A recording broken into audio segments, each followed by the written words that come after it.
guard is done, at least for now. The port is finished up to the point of it's had its first layer of epoxy put on it. It still needs 2 layers of cloth with epoxy and then to be painted, which the starboard side is completely done except for on both sides the hardwood cap that needs to be put on, which won't be done right now. Can't afford it at this point in time, and there's more important jobs. So let's show what we've done in installing the port guard. Yes, the guard on the Nanaimo Tillicum.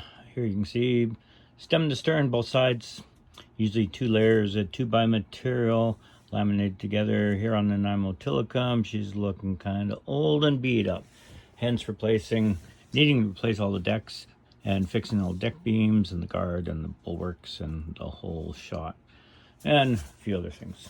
The next one should be the Arthur Foss, a much probably around the same vintage boat, much larger tug, still stem to stern, very much the same. And here again, the creosote, beautiful creosote, 1921, still has a guard, stem to stern, has a tugboat beard, traditional rope bumpers, gorgeous boat. And much newer boat, Saltair Marines tugboats, lots of rubber, still stem to stern, and for bumping and grinding, pulling barges, pushing barges, whatever. Much beefier on the newer ones, with a lot more horsepower, of course, too. And then we get back to Nanaimo Tillicum and installation of the new guard. Here we go.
Okay, first of all, everything is done on the guard. But first of all, least we forget on this Remembrance Day, November 11th. It's a beautiful day. Let's remember all of those before us and all those who fought tyranny. Nanaimo Tillicum will be 99 years old on December 10th, less than a month away. So I just wanted to thank you all for watching my videos, and please like, subscribe, and share my videos. And if you can donate to help me save this beautiful old girl, that would be extremely wonderful. Thank you. Everybody have a wonderful day, peaceful day.